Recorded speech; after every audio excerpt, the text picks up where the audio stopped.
In recent years, the concept of sanctuary cities has sparked heated debates across the United States. These cities adopt policies that limit cooperation with U.S. Immigration and Customs Enforcement, or ICE, to protect undocumented immigrants. However, in July 2025, ICE ramped up its operations in cities like Los Angeles, San Francisco, New York, and Chicago. This triggered widespread controversy. Some posts on X describe these actions with headlines like "ICE drops the hammer," "Wipes Sanctuary City off the map," highlighting ICE's aggressive enforcement of immigration laws.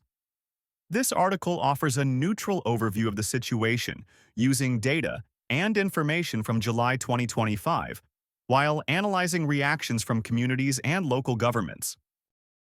Sanctuary cities are areas, cities, counties, or states that restrict cooperation with ICE on federal immigration enforcement. Their policies often include not allowing local police to arrest people solely for civil immigration violations, limiting the sharing of residents' immigration status with ICE, and refusing to hold undocumented immigrants in jail at ICE's request unless there's a federal court warrant. According to a January 22, 2025 article from the New York Times, about 12 states and hundreds of cities across the U.S. identify as sanctuary jurisdictions. States like California, New York, and Illinois have strong protections for immigrants, while cities like Los Angeles, San Francisco, and Chicago prohibit using local resources to assist ICE with immigration enforcement.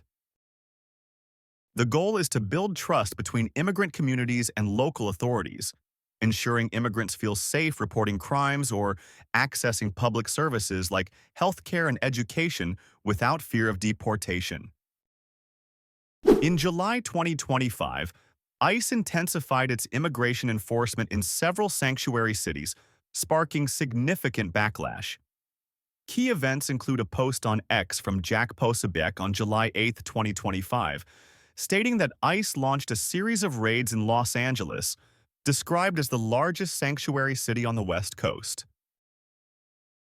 These raids targeted undocumented immigrants, including those accused of criminal offenses.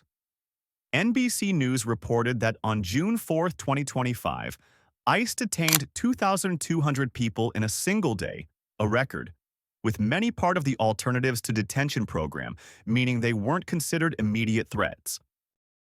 Los Angeles County Sheriff Robert Luna stated on July 17, 2025, that his department had no choice but to comply with federal court warrants, despite California's sanctuary laws.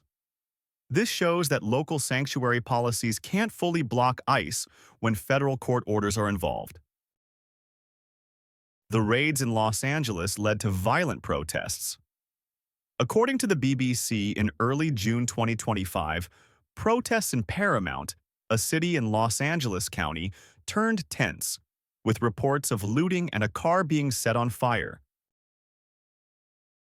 Authorities used rubber bullets and tear gas to disperse crowds. President Donald Trump then deployed 700 Marines and 4,000 National Guard troops to the area to support federal efforts.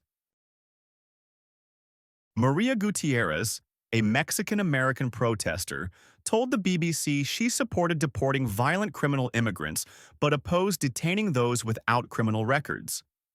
This reflects the community's divided views on ICE's approach. San Francisco, a sanctuary city since 1989, also faced ICE raids in July 2025. According to El Tecolote, on June 8, 2025, protests erupted after federal agents, believed to be ICE, used force against protesters and journalists outside an immigration court. One person was pepper sprayed, and a car drove into the crowd, causing chaos. El Tecolote questioned whether San Francisco could still be considered a true sanctuary city, as local policies couldn't fully stop ICE's actions. San Francisco's mayor faced criticism for not taking as strong a stance as Los Angeles Mayor Karen Bass, who publicly opposed the raids and provided legal and humanitarian aid to affected families. In Portland, ICE met strong resistance. Fox News reported that on July 16, 2025, the Portland City Council considered revoking ICE's permit at a detention facility for violating rules by holding people longer than 12 hours. Protests there turned violent, with reports of federal agents using stun grenades and tear gas. Local resident Michelle Darr expressed concerns that the ICE facility threatened the city's sanctuary values and endangered nearby communities, especially those in subsidized housing and students. Border czar Tom Homan, speaking on Fox News, vowed that ICE would triple its efforts in sanctuary cities like Portland, despite local opposition. Beyond Los Angeles, San Francisco, and Portland, ICE raids also took place in New York, Chicago, Miami, Atlanta, and Phoenix. NBC News reported that on January 27, 2025, ICE detained 956 people in a single day, with about 52% classified as criminal offenders. However, reports noted that many detainees were civil violators or had no criminal convictions beyond illegal border crossing. In New York, Mayor Eric Adams proposed amending sanctuary policies to allow ICE access to Rikers Island Jail, prompting strong backlash from immigrant rights groups. Posts on X reflected polarized public opinions about ICE's raids. On June 13, 2025, Rod D. Martin described the raids as part of border czar Tom Homan's plan to flood the zone in cities like Los Angeles, San Francisco, Chicago, and New York, calling them necessary to address illegal immigration. On May 7, 2025, Jim Ferguson UK quoted Homan saying ICE would triple deportation efforts in every sanctuary city, warning that non-cooperative mayors and prosecutors would face consequences. A Reddit post by USI Turbulent Heart 9290 on January 22, 2025, noted that ICE could now operate in sensitive locations like schools and churches, heightening fear in immigrant communities. The post received 827 upvotes and 561 comments, showing significant public interest. Local leaders responded differently. Los Angeles Mayor Karen Bass publicly condemned the raids and offered legal and financial support to affected families, calling ICE's actions community-destroying. Chicago Mayor Brandon Johnson emphasized that Chicago police would not assist ICE, reaffirming the city's sanctuary status. Illinois Governor J.B. Pritzker supported deporting violent offenders but opposed targeting law-abiding immigrants. In Louisville, Mayor Craig Greenberg announced on July 22, 2025, that the city would abandon its sanctuary policies and comply with ICE's 48-hour detention requests for criminal offenders, following pressure from the Department of Justice. Portland's city council considered ending its contract with ICE, but protests and clashes with federal agents heightened tensions. President Donald Trump's administration, starting its second term in January 2025, took a hardline stance on sanctuary cities. An April 2025 executive order required the Department of Homeland Security to publish a list of sanctuary cities and threatened to cut their federal funding, though the list was withdrawn on June 1, 2025, after criticism for lacking transparency. Border czar Tom Homan pledged to flood the zone in sanctuary cities with ICE agents, accusing them of being safe havens for criminals and vowing to continue raids despite local resistance. Key statistics from ICE's July 2025 operations include a record 200 detentions in a single day in Los Angeles on June 4, 2025, as reported by NBC News, and 956 nationwide detentions on January 27, 2025, with 52% classified as criminal offenders. About 48% of those detained were not criminal offenders but had civil immigration violations, like illegal border crossing. In Los Angeles, 700 Marines and 4,000 National Guard troops were deployed to support ICE, escalating tensions. Federal funding for legal aid for unaccompanied immigrant children in New York was cut in March 2025, increasing their risk of deportation. Supporters of ICE's raids, including Homan and the Trump administration, argue that sanctuary cities protect criminal immigrants, endangering public safety. They say the raids target individuals with serious convictions, like violent crimes, drug trafficking, or theft. For example, DHS reported that Los Angeles raids detained people convicted of sexual offenses and theft.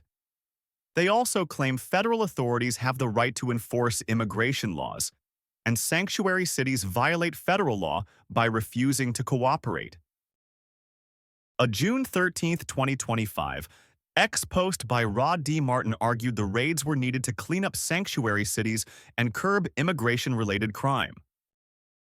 Opponents, including sanctuary city mayors and immigrant rights groups, counter that the raids target not just criminals but also law-abiding undocumented immigrants, spreading fear and fracturing communities. The conversation notes that sanctuary policies don't increase crime rates, and areas with these policies often have lower crime rates. Cooperating with ICE could reduce immigrants' trust in police, making them less likely to report crimes. ICE's operations in sensitive locations like schools and hospitals, enabled after protective rules were lifted in 2025, have heightened community fears. The New York Times points out that sanctuary policies don't violate federal law, as immigration enforcement is a federal, not local, responsibility. However, federal court warrants can override local sanctuary policies, forcing compliance. ICE's raids in sanctuary cities in July 2025 highlight deep divisions in how the U.S. approaches immigration. While the federal government insists these actions protect public safety, local communities and leaders argue they instill fear and undermine trust in public services. Data shows a significant number of detainees are not criminal offenders, raising questions about the raid's scope and targets. Both sides have valid points: the need to enforce immigration laws and the importance of protecting immigrant communities from fear and discrimination. Resolving this issue requires constructive dialogue between federal and local authorities and affected communities, alongside clearer, fairer immigration policies. This article has utilized reliable sources and perspectives from social media to provide a comprehensive view. For a deeper understanding, readers can refer to statements from DHS, CBP, or reports from Reuters, The Guardian, and WOLA.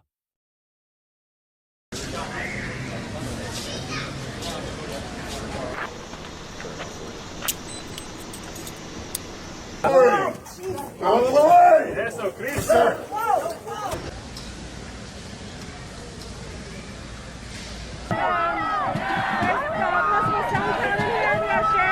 Stay clear. Everyone's clear.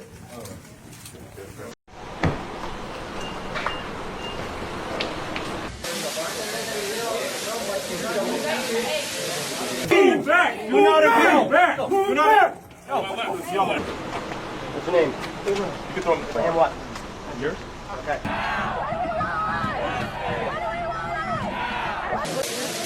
What are you here for? Hey, follow up, man.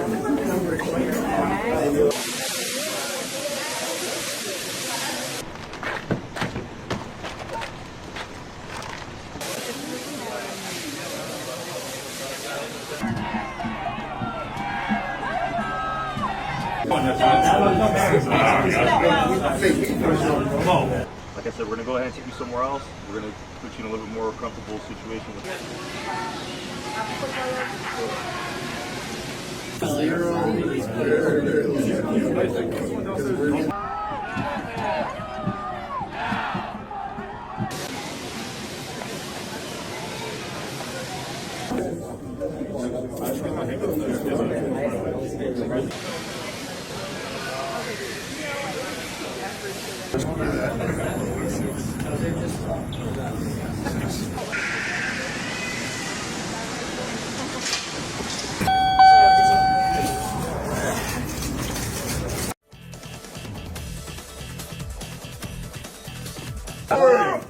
Out of the way! Eso, Cristo!